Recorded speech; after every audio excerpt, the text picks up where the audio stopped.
Mira, toma ahorita un chorro. Yo no tengo termo. Ahí no dormió nada.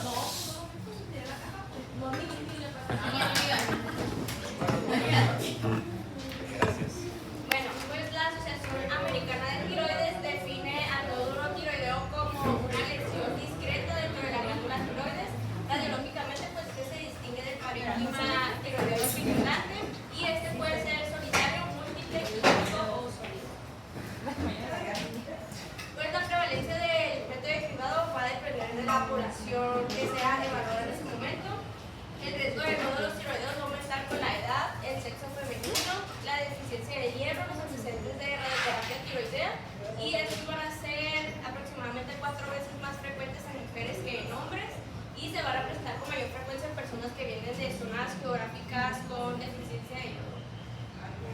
Hasta el 60% de los adultos van a presentar nódulos tiroideos y estos se van a detectar frecuentemente de manera incidente, ya sea con ecografía, tomografía, resonancia magnética o PET. En los estudios de autopsia van a mostrar una prevalencia cerca del 50% de nódulos menores a 1 centímetro, más del 90% van a ser benignos y solo del 4 al 6% van a corresponder a una malignidad. Bueno, este fue un estudio que se hizo de vigilancia de 20 años, estimó una prevalencia del 0.8% y del 5.3% en hombres y mujeres respectivamente. En la población adulta, el examen físico por sí solo puede demostrar pues, una prevalencia de nódulos tiroides del 5% al 7% y la ecografía muestra una prevalencia del 20 al 76%.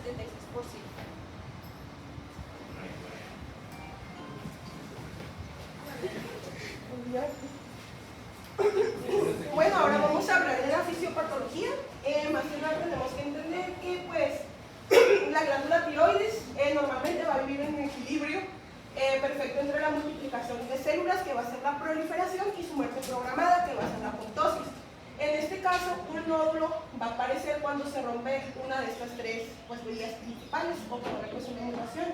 En este caso vamos a tener que va a ser autónoma, que son mutaciones en el receptor de la TSH, donde las células se activan solas, o sea, no van a tener la regulación, se van a estar activando por sí mismas, sin hacerle caso al cuerpo, multiplicándose y produciendo hormonas descontroladamente.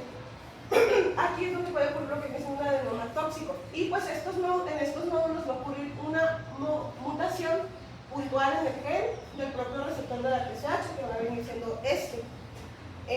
Luego también tenemos en el gen GNAS, que este va a ayudarnos a codificar para la unidad alfa de las proteínas GS. ¿Se acuerdan qué hacían las proteínas GS? Y luego vamos a tener otro mecanismo que va a ser por hiperestimulación, que esta va a ser debido a la falta de yodo. Ya recordemos que eso también tiene que, pues, que va a estar muy relacionado a lo que es de la tiroides, o en fallas en la síntesis hormonal. En este caso la TSH se va a elevar, pero la estimulación no es uniforme. También hay clones de células foliculares que son genéticamente más sensibles a esta hormona. Y pues la proliferación va a ser más rápida y acumulada, o sea, en el coloide. Y pues esto va a dar origen al inicio multinodular, que recordemos que cuando esto se ve en el cuadro clínico cuando se desembocia. Bueno, aquí teniendo por vía tumoral, vamos a tener lo que viene siendo el carcinoma papilar de tiroides, que va a ser la mutación de, este gen que no recuerdo bien cómo se pronuncia, pero pues es el BRAF, que este nos va a ayudar a codificar lo que viene siendo, codifica para la serina y la tironina quinasa. Esta mutación produce una proteína permanentemente activa que estimula la proliferación nuclear descontrolada y pues va a bloquear los mecanismos de apoptosis. Entonces, si no hay apoptosis, se va a dar una proliferación no regulada. O sea, se va a proliferar de manera excesiva. En cambio, tenemos también el reordenamiento del RED-PTC, que es una función anormal del gen RED, que es un receptor de tirosina quinasa. Si se dan cuenta, por lo menos tiene que ver ahí con la tirosina quinasa, que va a ser dependiente, una vez que esté acá, pues sí tiene que ver con la serina, con otros genes. Esto genera un receptor quimérico citoplasmático que se autoactiva de forma constante, gatillando de igual forma la vía MAP. Esto también tiene que ver con la regulación de los genes. Y ahora vamos a tener lo que viene siendo el carcinoma folicular de tiroides, que este va a ser en mutaciones en RAS, que posiblemente sus derivados, Y pues, las mutaciones celulares van a impedir que la proteína inactive su propio GTP. Y pues manteniéndose entendido, pues se va a activar simultáneamente la vía PAP y la vía estática, pues son vías celulares que tienen que ver con lo de la regulación tumoral.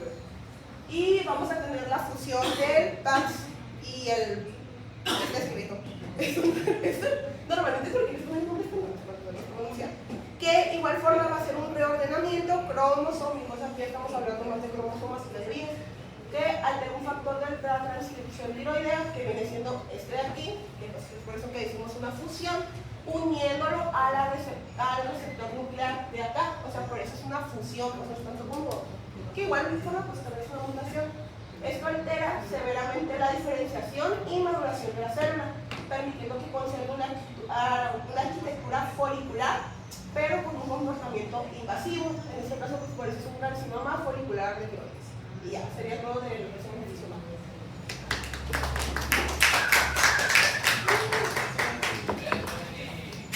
Pues todos los tiroideos en su gran mayoría no producen ningún signo ni síntoma, y también las pruebas de función tiroidea suelen salir completamente normales.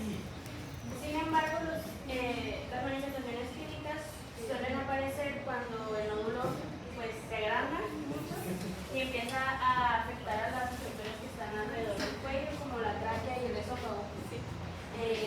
O también cuando empiezan a haber alteraciones hormonales.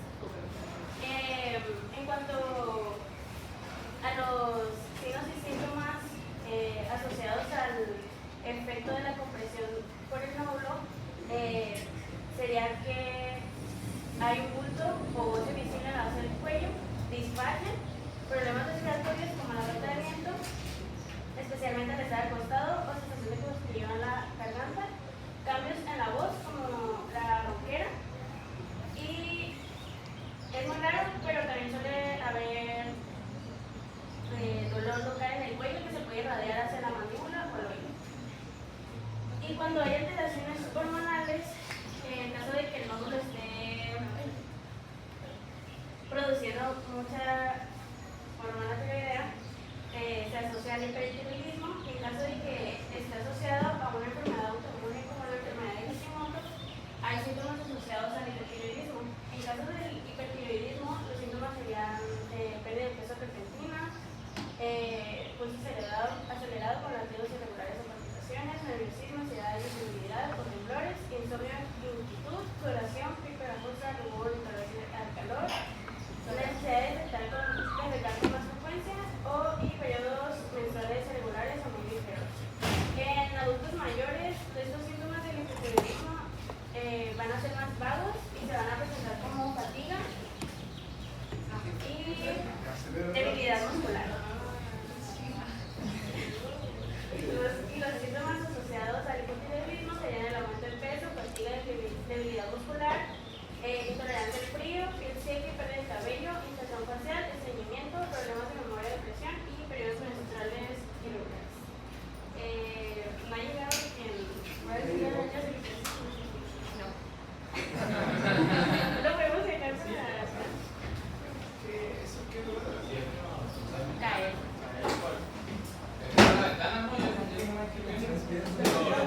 ¿Y están chiviendo? Sí,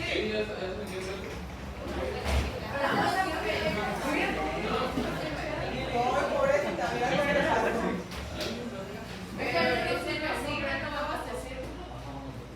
Creo que eso es lo más No, allá de la mira, cierra la puerta. Abran una de las ventanas del medio. Así con eso. No, de la otra. Esa está más en medio. Cierra la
que la TSH sea bajo, se sugiere un hipertiroidismo y se asocia a una menor probabilidad de cáncer, pero igual se tienen que hacer más estudios.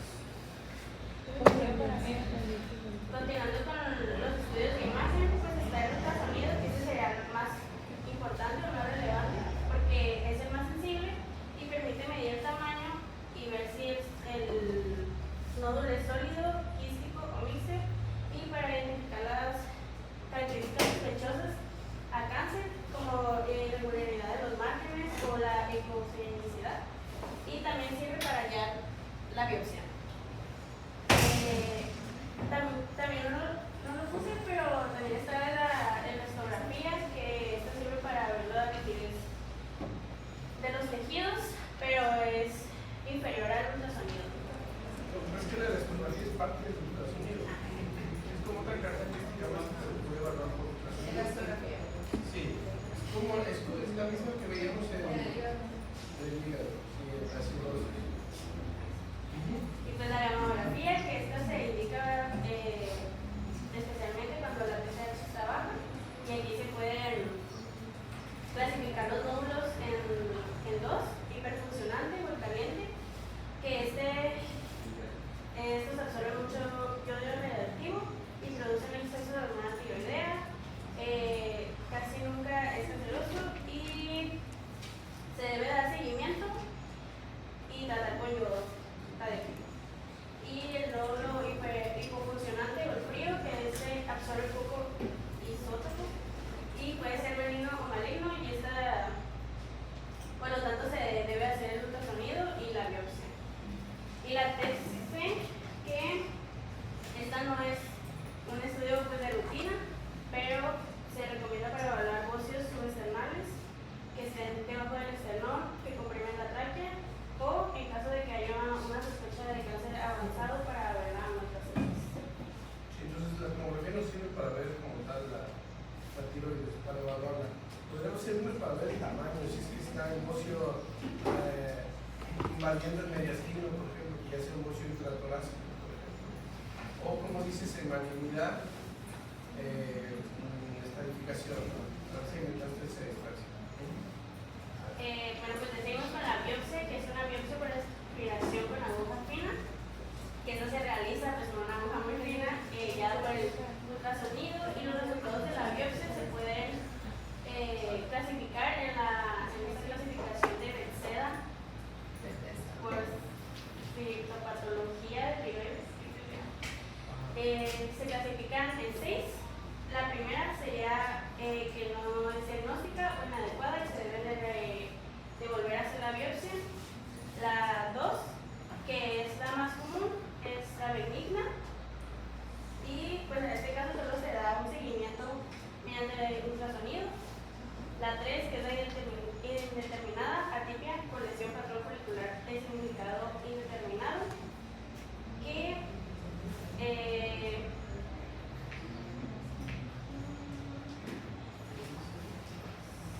sí, en este caso las células pueden presentar algunas alteraciones, pero no como para confirmar la malignidad, y se recomienda generalmente volver a hacer la biopsia. Bethesda 4, que es una sospecha de neoplasia folicular, y en este caso se recomienda extirpar la mitad de la tiroides.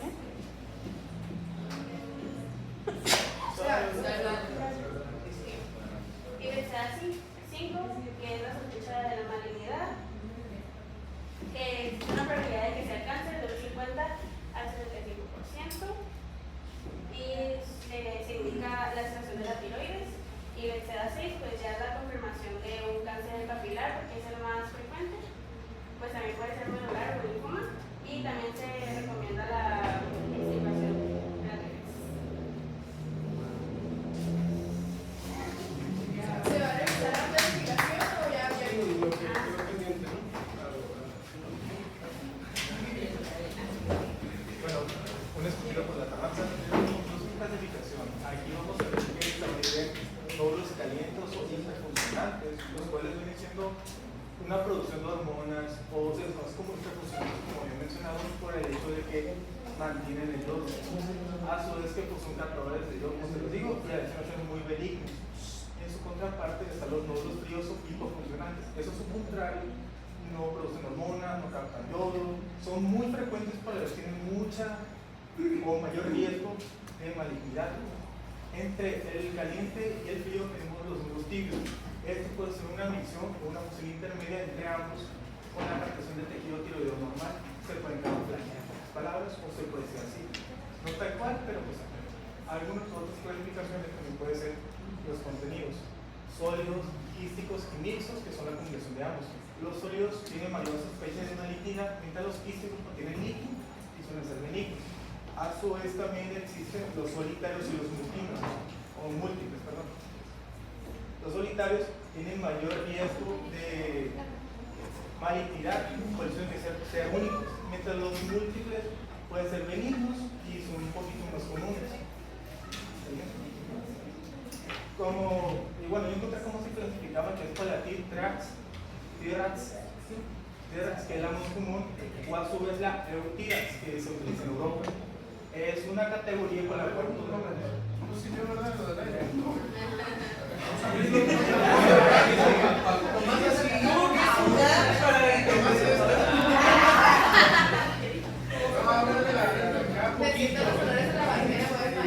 No, nomás no hablar tanto.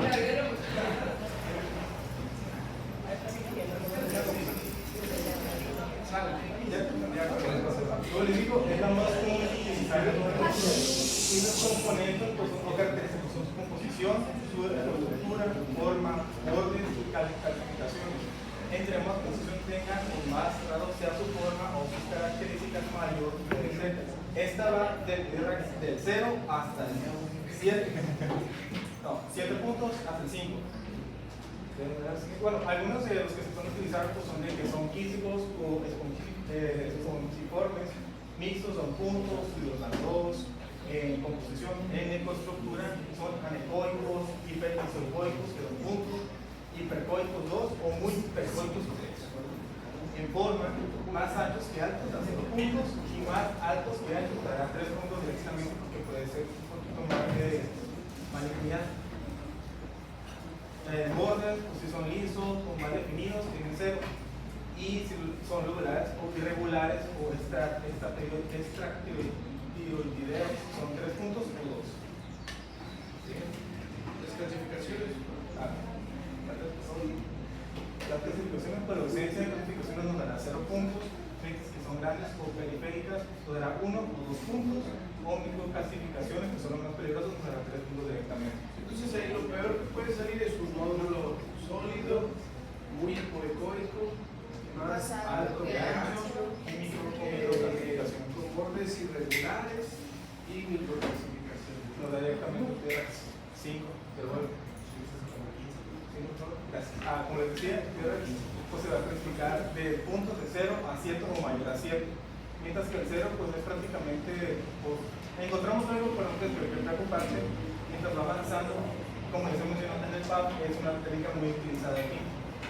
Mientras mayor sea la puntuación, más el piedra se puede ir aumentando. A su vez que el nivel de malignidad aumenta con él. Mientras que el 1 o ser de 0 a 2 es algo de que está preocupante pero no tanto. Del 3 al 4 tenemos que volver una biopsia porque ya algo está pasando. Y el 7 o mayor a 7 es un piedra 5 con un porcentaje mayor al de malignidad al 20% que es el más peligroso. Aquí, como dijo el doctor, o se lo mencioné anteriormente, hay clasificaciones, hay bordes raros, hay ciertas características.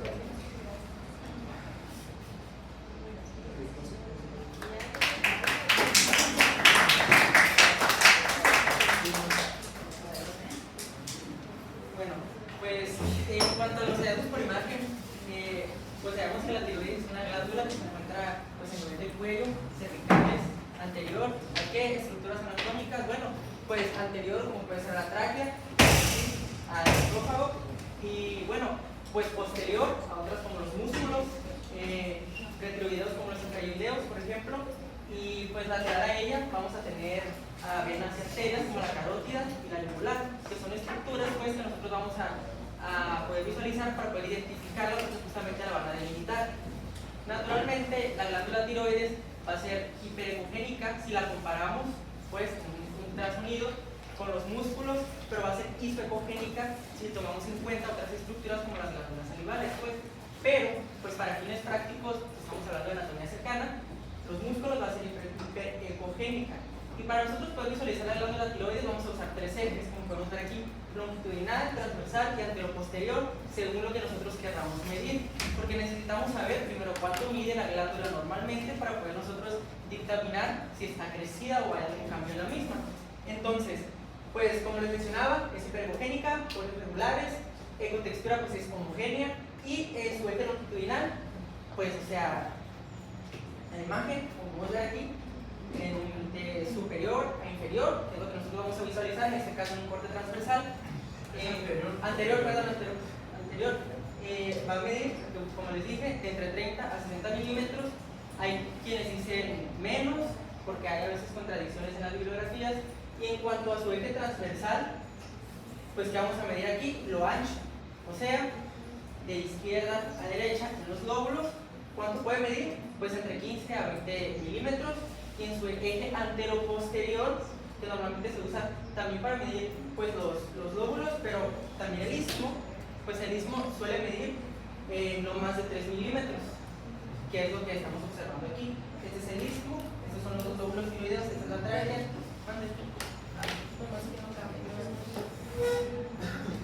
Y pues aquí estamos viendo el lóbulo de la tiroides del lado derecho, del lado izquierdo. La verdad es que sí está medio complicado a veces, pero creo que para mí en lo personal es más fácil ver desde un corte transversal, ya que si nos vamos con un solo lóbulo se me complica un poco más, pero yo creo que aquí está más claro cómo se ve la glándula tomando de referencia esta imagen. De hecho, ahí se ve en la imagen, esa son las longitudinal.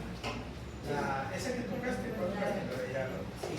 No, esa es un transversal y la de allá, es que ahí son dos. Son dos diferentes. O sea, No, son cuatro imágenes. Las de la derecha de nosotros son imágenes longitudinales, pero no se alcanza a ver todo el lóbulo. Pues aquí es otra imagen. Pues este es un corte igual transversal. Igual las estructuras, pues desde aquí ya están aquí muy marcadas. Pues la tráquea, los músculos. Aquí ya podemos ver pues la glándula, el istmo, los lóbulos, la carótida, las yugulares, o las carótidas y las yugulares. Y pues yo creo que eso es lo normal de la glándula tiroides, como la podemos ver en el ultrasonido. Y pues yo creo que es muy importante el ultrasonido porque justamente te puede ayudar no solo para, también se puede usar para tomas de biopsias, para guiarte, para poder observar cambios, desde quistes hasta nódulos y depende del contenido, ¿no? Bien. Esta imagen la pusimos para que saber diferenciar un nódulo de un quiste, que como ya sabemos, en el caso de los quistes, el contenido va a ser completamente anecoico, no va a estar vascularizado, va a tener bordes regulares y va a generar una sombra acústica posterior. Igual como ya estamos familiarizados y vimos también en quistes hepáticos y todo, pero yo supongo que con esta no hay dudas, ¿no? Bordes regulares, todo, ya saben.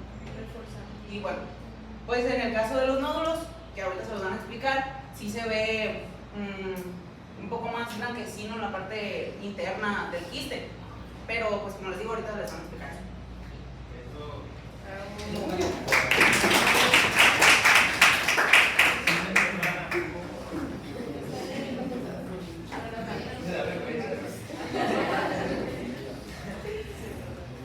Pues este sí es un nódulo quístico espongiforme, se llama espongiforme porque pues, tiene como apariencia de esponja. Es una mezcla de componente sólido con quístico. Tiene pues los bordes bien definidos y no tiene características sospechosas importantes. Es principalmente de carácter benigno. Y este es un nódulo coloide. Es una lesión predominantemente anecoica, es decir, que tiene contenido líquido, y dentro de este nódulo hay múltiples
No cambia, nada más. ¿Se descargó? Sí. Este nódulo, de acuerdo a la clasificación de tierras, hay que irnos por orden. Primero el contenido es predominantemente sólido, se pueden observar pequeños quistes o huecos, por así decirlo. Entonces de contenido, como es predominantemente sólido, se le otorga un puntaje de 2. En lo siguiente, ecogenicidad. Pues obviamente no es anecoico ni hiperecogénico, sino es hipoecogénico, por lo que se le otorga una clasificación de 2. En cuanto a formas, el diámetro transversal suele ser mayor, pero en este caso el anteroposterior es mayor que el transversal, por lo que se le otorga una clasificación de 3. ¿Por qué se asocia más que el diámetro anteroposterior sea mayor que el transversal y sea maligno? Por 2 razones, principalmente por la anatomía. El tejido de tiroideo crece de forma paralela a las capas de la piel, es decir, horizontal. Un nódulo benigno va a respetar este crecimiento y no va a invadir más tejido tiroideo. Sin embargo, normalmente los nódulos malignos, pues obviamente no van a respetar esto y van a crecer de una manera desorganizada, por lo que van a alterar el diámetro anteroposterior. Y la segunda es que cuando el médico está haciendo la exploración está realizando el ultrasonido, normalmente los quistes benignos, tras la compresión que hace el médico, estos van a ceder a la presión. Por lo contrario, los nódulos malignos dentro de su interior producen tejido fibroso, conocido como desmoplasia, y por ende cuando el médico realice presión va a estar muy duro el interior del nódulo, por lo que no va a ceder a la presión y el diámetro va a seguir siendo el mismo, el anteroposterior no va a ceder. Pues esas son las 2 razones por las que se considera que el diámetro anteroposterior mayor sea maligno. En cuanto a los márgenes, pues se encuentra bien delimitado, no hay ningún problema, pues es una puntuación de 0, y focos ecogénicos no podemos observar ninguna calcificación. La suma es 7, lo que corresponde a un TIRADS 5, es decir, altamente sospechoso.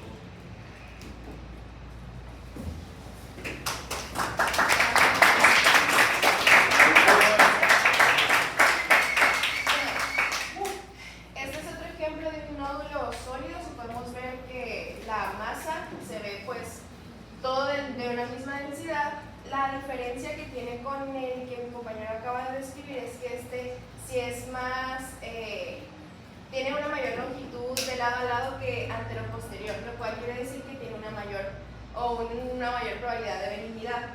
Nos vamos a ir también por los puntos, como lo mencionó uno del TIRADS. Su composición, pues vemos que es sólida, por lo tanto se le da una puntuación de 2, que es la máxima. Su ecogenicidad es isoecogénica, que aquí, que hiper o isoecogénica hay que recordar que es un puntaje de 1. La forma pues está respetando los límites, los márgenes están bien definidos, no hay una extensión extratiroidea, no hay lóbulos, no hay septos, no hay calcificaciones, por lo tanto en los siguientes puntajes se les da un 0, dando un total en la escala de TIRADS de un 3, que es una baja sospecha de malignidad. No hay datos agresivos por lo mismo. Al mencionarles lo del diámetro anteroposterior y lateral, cuando el diámetro anteroposterior es mayor, pues es sugestivo de malignidad, más no es exclusivo. En un porcentaje sería de un 15 o un 20% que puede llegar a ser maligno. Ahora, en este caso, en cuanto a la composición, igual es un nódulo sólido, por lo que predominantemente sólido, por lo que se le otorga una puntuación de 2. Sí, es sólido. En ecogenicidad es hipoecogénico. En formas Igual tiene un diámetro anteroposterior mayor que el lateral. Normalmente eso lo mencionamos como es más alto que ancho. Más alto que ancho, ok, más alto que ancho. Y los márgenes, aquí no es un borde regular. Aquí se puede observar una pequeña muesquita y aquí como un logo. Pero esto es lo más evidente, la No, pero y en general todo lo de arriba.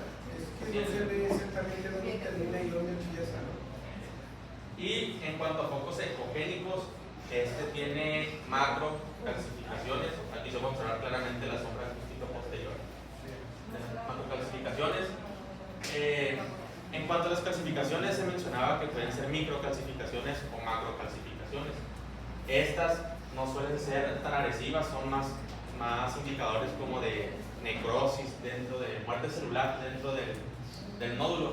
Las microcalcificaciones son más agresivas debido al crecimiento descontrolado que están teniendo las células dentro del nódulo.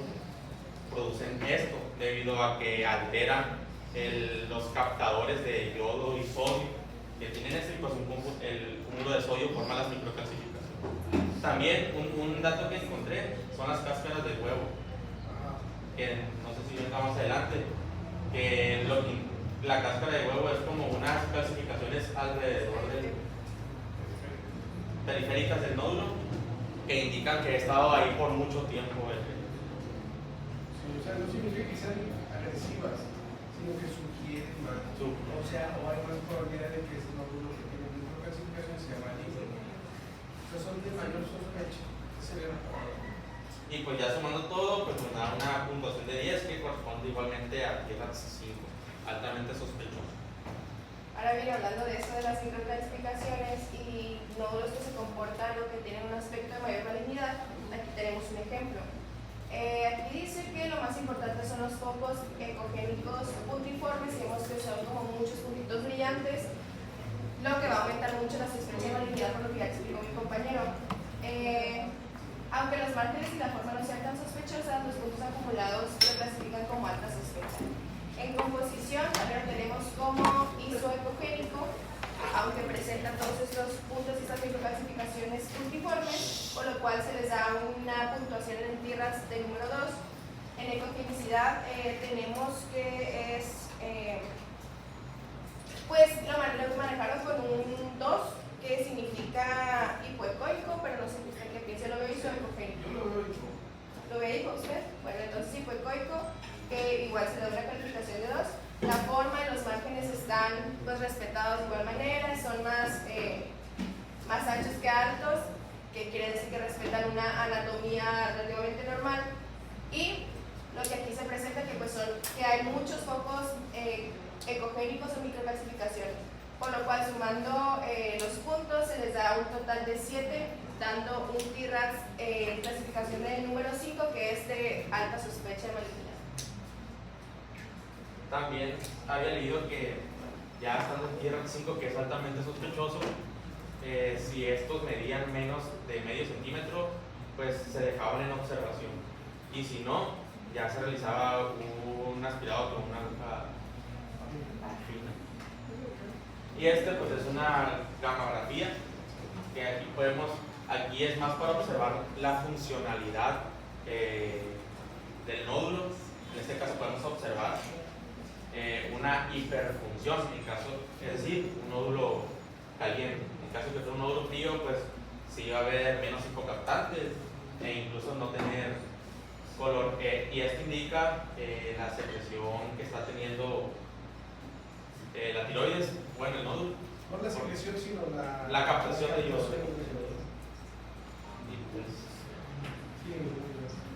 ¿Y qué dijimos? Que si eran calientes era muy probable que fueran...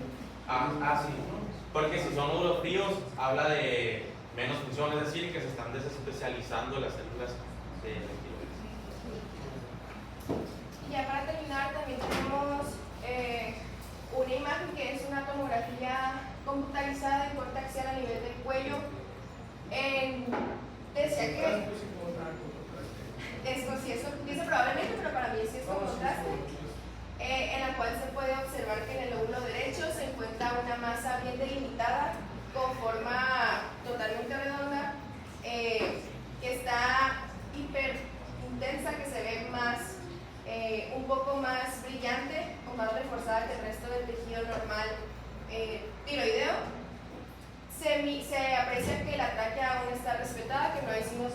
obstrucción y pues en el corte no venían más cortes, pero se ve como que no haya tenido alguna infiltración hacia otro lugar. Los bordes están bien definidos.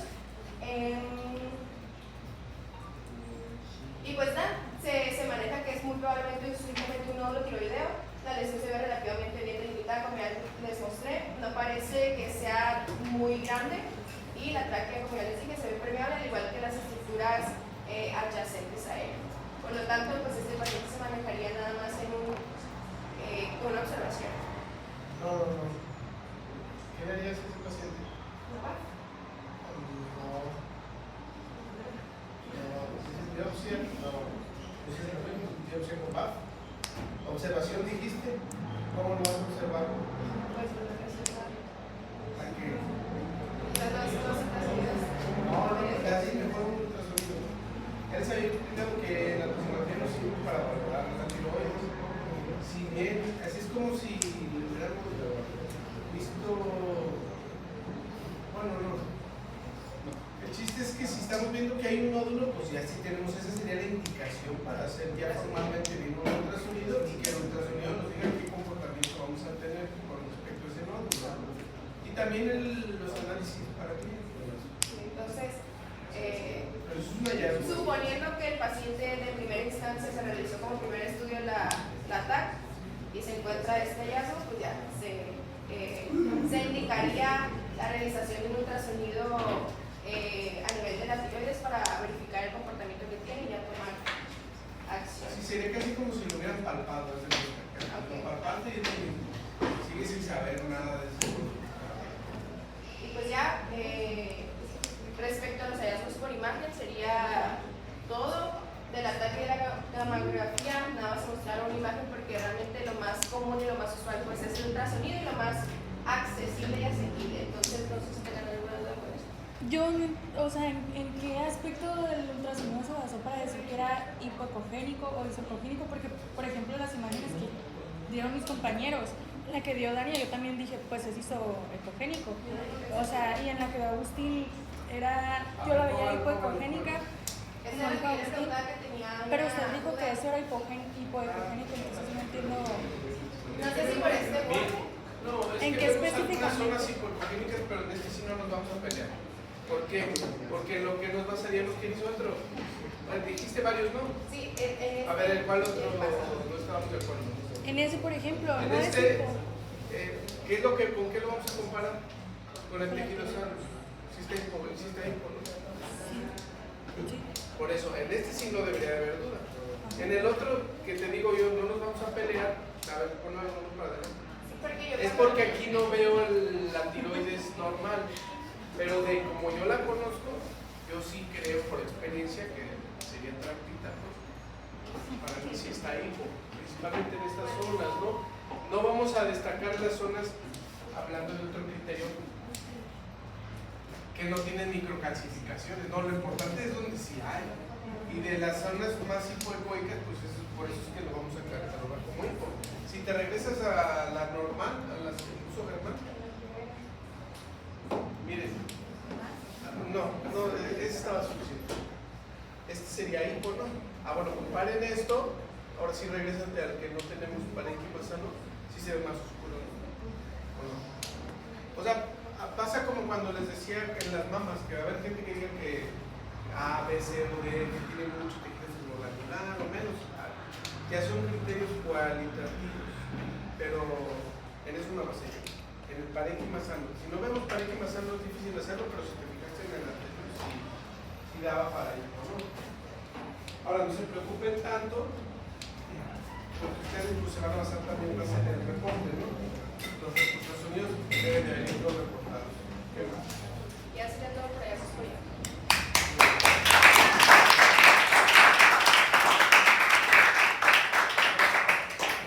Así como reto, están cantando canciones de amor. Bueno, para ya finalizar el tema del tratamiento, acá se va a dividir en dos partes. Uno de esos, bueno, se conoce una sospecha o se encuentra una T-Rex, número 2 o 0, podremos, bueno, con 0 puntos podremos dar una seguimiento. No, sí, porque son del 1 al 5. Sí, es que me pongo en una posición. De 0 a 2 puntos podemos hacer un seguimiento anual o cada 6 meses para checar que lo encontrado pues no se ha modificado, que todo sigue igual. Es por sospecha, ¿vale? Evitamos cirugías a toda costa si una cosa molesta, no hay síntomas, no hay problemas con lo que se encontró, no hay por qué meter la cirugía porque es más invasivo, pues es más problema, es simplemente por el seguimiento. Si ya encontramos un nódulo intermedio, pues lo metimos a emitirotomía y una termoablación. Es un poquito más invasivo porque van directamente por el problema sin tanto una cirugía abierta. Si hay sospecha o malignidad ya encontrada, una emitirectomía, solamente si son pequeños como si son menores a 1 centímetro, o 5 de ley, directomía total, administración de la cirugía de levotiroxina por vida, o si es muy grave o ya tiene un crecimiento más normal, una radioterapia con casos muy agresivos o tipo de cáncer. Si no están sensibles, como les digo, pues cirugía de histerectomía, o en caso no se puede operar al paciente por algún otro problema, se puede generar también la termoablación, que son menos invasivos y más seguros para el paciente. Y ya del seguimiento, como les digo, que son pequeños, que son un ultrasonido de cada 6, 12 meses, aunque lo digo que no se ve. O si no pasa así, el tratamiento de los calientes por metamidazol, propilotomía y beta bloqueadores. Y ya si más avanzado, hiperfuncionantes o pacientes no candidatos a cirugías. Y así era todo.